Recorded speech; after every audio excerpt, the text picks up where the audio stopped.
About when you were a fighter, when you were a boxer. How old were you when you used to fight? How old was I? I don't know, about 17, 16, 17 years old. About 1929, 1930? Yeah. How'd you get started? And the funny thing how I got started, I was working for Brill Brothers, and the guy was taking care of the orders, to pack them up Yeah. and have be delivered, He had his co-kick, his side partner, color guy. Mm-hmm. And he used to go box with me, So one day I hit him. I said, boy, you got some punch. Why don't you be a boxer? He said, I could teach you. He says, I teach a couple of kids. Ah, come on. I could have never been a boxer. I never ran. I never did any work like that. I just went inside the ring to fight. I won one, I lost another. So you had two fights? Not two fights. Two fights? And the When one the one I lost, I said, no use me going on. I'm not in shape for a fight, Mm-hmm. I was there with him. And that was when your mother made you quit? My father. Your father? Because you came home beat up a little bit? My father didn't want me to box at home. But I figured, look, when you're a kid, you want to do a lot of crazy things. Sure. They don't mean nothing, That's all I did. When I was married, that's when I started running. But if I ran then, when I was a kid, maybe I would have been a fighter, because maybe they would send me to a gym or something like that, What made you start running when you got married? When I started running, I was in the hat business. I was working on hats, and Willie used to go running in the morning. So I said, no, I'm going to go with you. So we start running together. This is Willie, what's his last name? Willie Mercadante. Mercadante. So we started running, but then he was good. Mm-hmm. So he quit, and I was still running. I used to run before I go to work.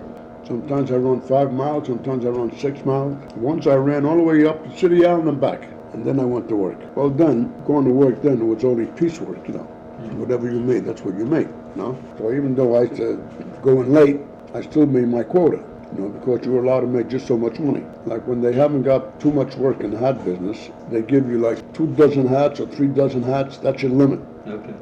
Because they don't want you to quit. Yeah. But they don't want you to make too much either. Make too much either, because otherwise you don't have enough for the next day. Right. So they used to make you come in every day and just do your share. It was all right. Let me ask you about your all the children. I'll go down the line. What do you remember most about when Marilyn was born? What kind of baby was she? When Marilyn was born, my brother Steve and I were very close then. Steve used to come over to my house every day, because Mary was expecting any day. Sometimes Mary couldn't take it. Say, Steve, please. If I get a son, I'll let you know, because he wants to make sure that you bring it to the house. I don't have a car then. So, no, don't worry about Mary. Mary, don't worry, I have nothing to do. I got nothing to do. So every day he came there. Finally he came, and he brought Marilyn to the Manhattan Hospital. That's on Broadway in Bronx. It's not in the Bronx, it's Manhattan, on the west side. It was a brand new hospital, and Mary had a hard time with it. She had to stay there, I think, something like 6 days after she couldn't come home. If that happened today, right? Mm-hmm. Maybe it would have cost me about $5,000. It only cost me $35 in those days. Giving birth, taking care of her and everything. Mine was in the isolation board, But the nurses were crazy over Marilyn. They said, God bless, we never saw a most beautiful baby. Babies don't come pink and white. Either they come red, they come white, or they come black. But rosy, pink, and white, she was the most beautiful baby we ever saw. That must have made you feel proud. What do you remember about Patricia when she was born? Patricia was very sick, but she had a good bite.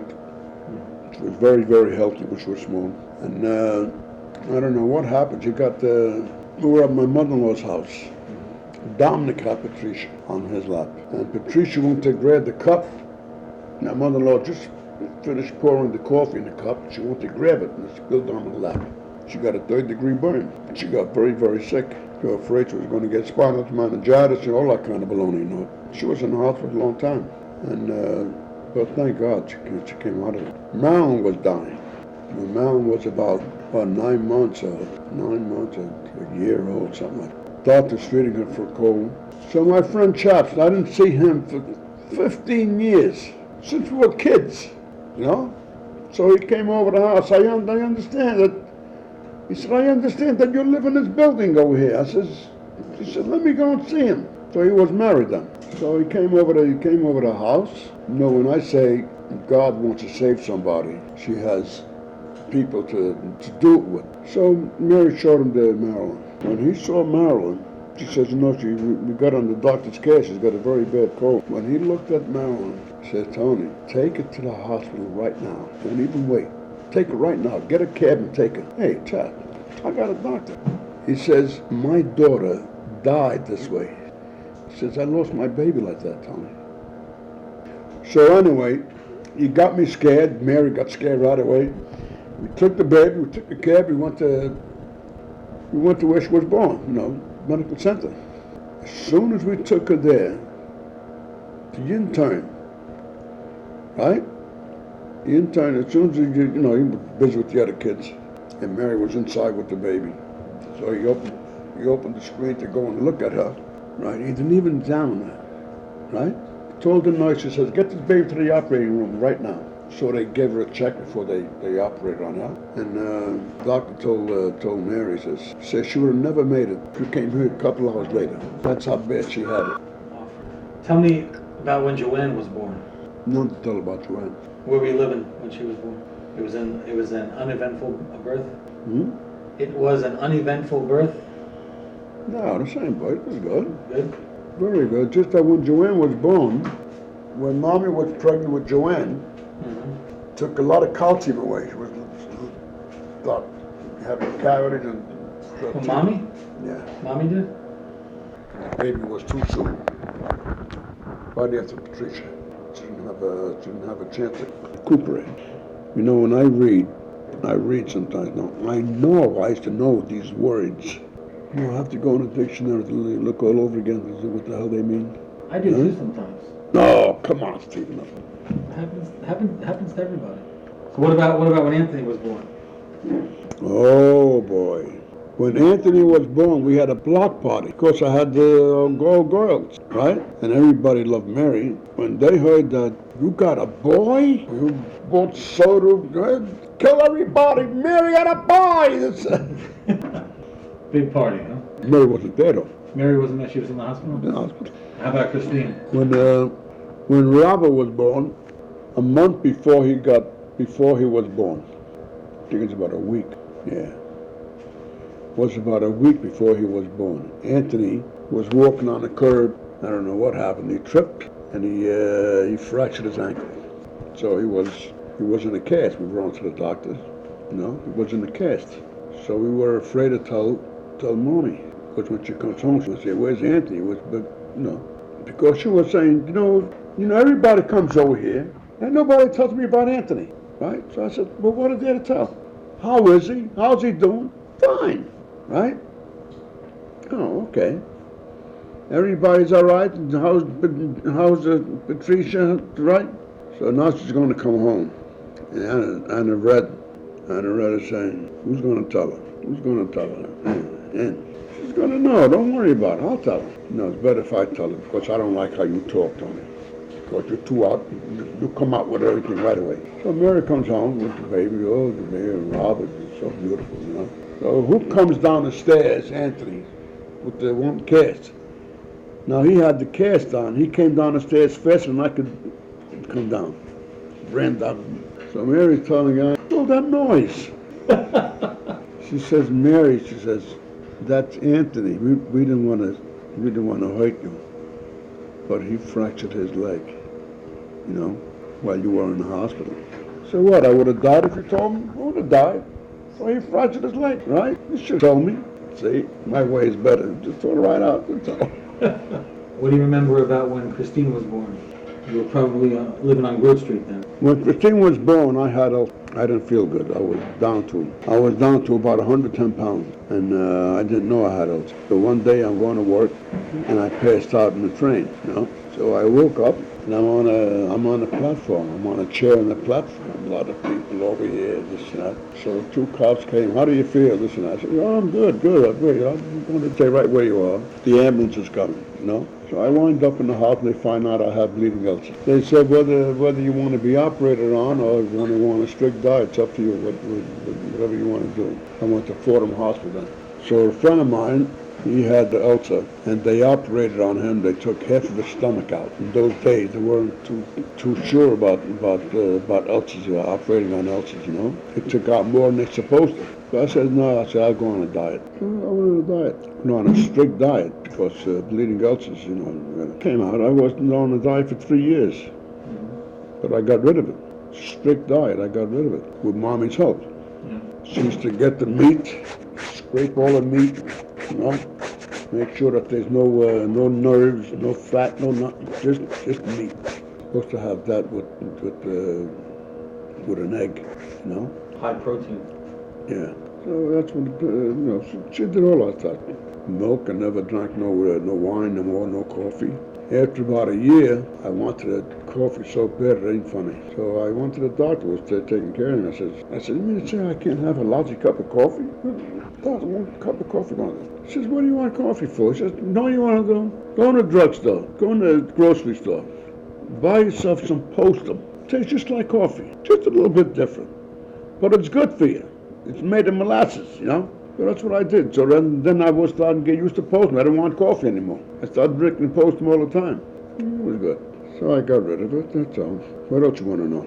I'm just going down all the children. What do you, after Christine, what do you remember about when I was born? Still in Broad Street? Yeah, you had a normal birth. It was all right when you were born. When you were about 3 or 4 years old, my cousin Pete came over with his kids with a big basket of clams, clam bake. So then you were playing with the kids across the way. Now we were on Long Island then. I forgot the guy's name was next door to us. Well, anyway, you were playing with his kids and other kids across the street. So Pete told Mary, says, hey, Mary, all these kids over here, you know, I haven't got that many clams. I've only got a basket full. Mary said, well, tell them to go home, right? So I told all the kids, all right, kids, come on, break it up. And you're hanging around over there. Says, hey, let's go. Come on, I told you. Mary says, hey, that's my son. He said, he's so different. He don't look like your kids. What do you remember about when Robert was born? Well, I told you when Robert was born about Anthony. There was nothing. And then Dorothy, 1960. You were probably already doing construction already. You know, Mommy and I went to a wedding, okay? Now, this is 3 years after the wedding. So, they're talking about this wedding. I don't remember nothing about that wedding. So I said, didn't I go to that wedding? You mean to say you just go to a wedding without me?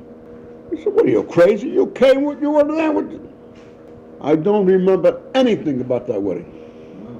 Is that something? Complete blackout. It's like the time that I came from the doctor. I came from a doctor, and I'm going home. And all of a sudden, I see Stamford, Connecticut. There must be somebody's fooling around with the signs over here, you know? I go to the next stop, and I'm in Connecticut. How the hell did I get in Connecticut? I don't remember a thing about it. I've done that. Once, when Mommy and I were driving up to Joanne's house, we were on the Cross Bronx Expressway, going towards the George Washington Bridge. And we're driving, and we looked at each other and we said, did we go over the bridge? I said, I don't know. We started looking at signs, and we were already over the bridge, but we don't remember driving over. We thought we were still on the Cross Bronx. Those things happen sometimes. Yeah, but that's only one of us remember. Yeah, but that's only a matter of a couple of minutes. 10 minutes or whatever. I'm talking about 2 hours, right? Well, tell me something about when you were a young boy, when you were as far back as you can remember. What kind of jobs you had? Kids you played with? I had all stupid jobs. I worked in Spaniol, the pastry shop. How old were you? I was still going to school. So you were how old? About 11, 12 years old. Spagnolas? Yeah. Used to be on Campbell and Gane in 187th Street. Yeah, down the corner. The corner. The first day I went there, he took me in the back, and there was a lot of cakes there, right? He says, you know what I want you to do? I want you to start eating how much you can eat. I said, what for? Because I want you to eat the pastry. I want you to tell me how they taste, everything. Right? So I was saying to myself, this guy here must be a loony. Right? So, I'm eating. Comes back, he says, you finished? You want me to stop? No, eat. He said, eat. Okay. You know, after I ate those pastries, I didn't want to look at another pastry. So I told my mother, I says, in the back, he made me eat so much cake. I hate the cakes. He says, that's why he did it. He said, the last guy he had over there, he said, not only was eating the cakes, he was spoiling them. He was going with his finger with the cream, taking like this, and I couldn't sell it out. So he says, no, I'm going to do something else. I'm going to make him get tired of it. You don't even want to look at a cake. What was your next job after That's psychology. Yeah. The first job I got was after Espanol. I worked in a grocery store on Arthur Avenue for a Greek. And when the people come in, they order. I had to bring the shopping over to their place, you know. And that's where I found out what chisels some people are. And when I went to one place up there I had to go up top floor. I had to go up with 3 boxes of shopping, right? Not only that, after I'm so tired, she says, you know what I want you to do? I want you to take all the shopping, put it on a shelf. I can't reach all the way up there. So I did all that for her. I figured she's going to tip me. Right? Not even a nickel. Nothing. I said, son of a bitch. I said, this son of a bitch. Oh, boy. And that's when when you're that young, you don't know. And that's how you learn. You start I to have learned a lot. experiences like that. Working with people. I learned a lot. I used to get bowling out from the Greek because every time she would do shopping, he said, saying, I want you to go, she had another push cart, 3-wheelers. I was loaded with that stuff. And every time her package was there, I made sure I went there last. Right? And he used to tell me the next time he says, I want you to go to her first. Okay. Last again. Right? So one day when I come back from there, he's on the phone with her. You mean to say I can't get the shopping? I come there for 2 hours, for Christ's sake, my husband's coming home and I gotta stop taking all the stuff if I give him a bowling out. So I said, I forgot. He says, the next time you do it, you're gonna get fired. I said, there ain't gonna be no next time, because I quit. What'd you do after that? What was the name of that grocery store? Hey. Arthur. He used to make he used to buy the oil in the drums, right? And put it in the gallons, okay? Then he used to have a little thing of soldering things. It's like a little machine. It gets out just enough to solder the cans around. He used to make a lot of money. Made a lot of money. What'd you do after that? I forgot. I was out of work for those. I was hanging out after school. Oh, I was with a guy with a horse and wagon selling fruit and vegetables. Right? I was with him for a while, and I didn't like the way he was treating me, you know. So one day I told him, I said, look, I work for you, but I don't want you. I'm not your slave, you know. You talk to me like you talk to the other customers, okay? You call me Tony, not hey you, come over here, hey you, give me. My name is Tony, my name ain't you. Hey, don't give me that bullshit he was telling me. And I said, go fuck yourself, and I left him. And my mother used to say, why can't you hold a job? I said, because I don't like those guys. He thinks who the hell he is. Yeah, but, you know, you gotta try to hold a job. And this is when you were out of school? Yeah. Right.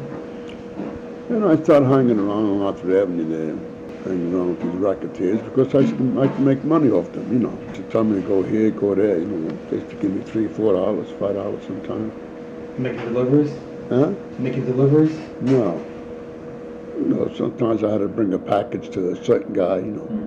So I was making some money. And my mother wanted to know, who are you working for? I'm working for a couple of guys. Don't worry about it. Good. It was a good experience. What kind of work were your brothers doing back then? Jerry and Steve and Stevie was Joe, Ralph? Stevie was a musician. He played the violin. And at that time, he was playing in the show house in Sinelli's. You know, they didn't have talkies then. Well, now it's on Hughes Avenue, 186th Street. Then it used to be on 187th Street. And they didn't have any talkies then, you know, these silent pictures. So Stevie used to be on the violin. They had a piano player, and he used to play the violin. According to the way the picture is. Now, Dory, I was just reading a story about Andy Piaf. He was a conductor working for MGM Studios, you know. And he was saying when he started, he was playing the piano for a theater. But he was so intricate in playing. He was making a lot of ideas, you know. Looking at the picture, he was getting all kinds of ideas, you know. In other words, he was perfecting music. He was making music without him knowing it. And he got so enthused at it, one day the boss comes over and he fires him. What did I do? He said, at the time I was playing Tiger Rag. But I wasn't looking at the music, I was just playing, you know. Tiger Rag. He says, you're playing Tiger Rag, look at the picture. Right? They were hanging Jesus Christ. So that's how I went to MGM. Was working for a musician. He learned a lot. But Uncle Steve was playing violin in a... He had a steady job there, you know, Snellies. And what was Uncle Jerry doing at that? He was working. He just started to work for, I forgot the name of the place, engineering place. And he was making pretty good. Stood there long enough. He was a foreman there. Jerry became a foreman. Then got Joey the job. Joey became the boss of his floor, the whole floor. So two were making pretty good. That's good. Then I learned to be a hatter with Louis. My gumbar Louis, right? And Louis' last name? Morrow. Morrow, right. And that's when I started making some pretty good money. At that time, in the winter time, got busy. You know, like before the holidays, you know, before Christmas, we were making pretty good money. Sometimes we were making $15, $18 a day. In those days, if you made $7 a week, you were making a lot of money, you know? We made pretty good. How'd you meet Mommy? Mommy was a friend of my cousin Ann and Angie. Anna Boria? Ann Boria, and my sister Angie before she died. Not exactly, but I met her through them. Some stories about Ann and Angie make you laugh. When we used to go to dancing. My aunt was a very short woman.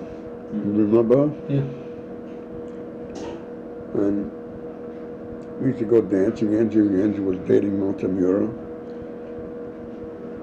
And Annie was dating. So one day we come from a dance. Oh, Mary was there too. Came from a dance. We says, come on, let's go and have some banana split. We were on the concourse. And we had some banana split and we started talking, forgot the time. So it was about 1 o'clock, 1:30 in the morning. So I told Angie, come on, I'll bring you home. So we used to go in the back way. The restaurant was here, we used to go into 187th Street, to the back door, like to the kitchen. As soon as we opened the door, right, my aunt, what's that? Kick us! Trying to grab her. She's short. She has to go like this and get out of her reach. God! Yes! So I told her, see, it's culpa mia. I said, it's my fault, right? She said, get out of here. Get out of here, someone like this. Those were the good old days. On your street, were friends broken down by what block they lived on? Oh, Or yeah. by neighborhoods, or? We used to go to different neighborhoods. We were in an Italian neighborhood. This was Grove Street. We lived on Grove Street. And the guy says that a couple of Irish guys came over here and they started, at that time we had a lot of lots, and we used to save a lot of wood for election day. This was near election day, to make a big fire. Every election day you make a big fire on the street, Why? Why? Because that's our tradition. Everybody's happy, make a big fire. The kids, the cubs to come here with the hose and knock it out. So they came over here and they started robbing a lot of wood, boxes and things like that, So we said we got to go there and fix those son of a bitches up. So we went there. There were about 14 of us. We went in the Irish neighborhood. I even forgot where the Irish neighborhood was. Around 180th Street somewhere. I forgot where. And then we start talking. All of a sudden we start swinging, right? Start having fights. Came back. Before you know it, there's cops. The mothers are crying over here, blue muerto, That's over, nothing happened. Were you protective of your sisters? Did you protect your sisters? No, my sisters were all right. They were all right. Nobody bothered us then, Stephen. You could have walked 2 or 3 o'clock in the morning. A girl could walk 2 or 3 o'clock in the morning. From any place. Nobody out in the street, nobody bothered you. It wasn't like today. Today's it's a crime. But years ago, nobody bothered you.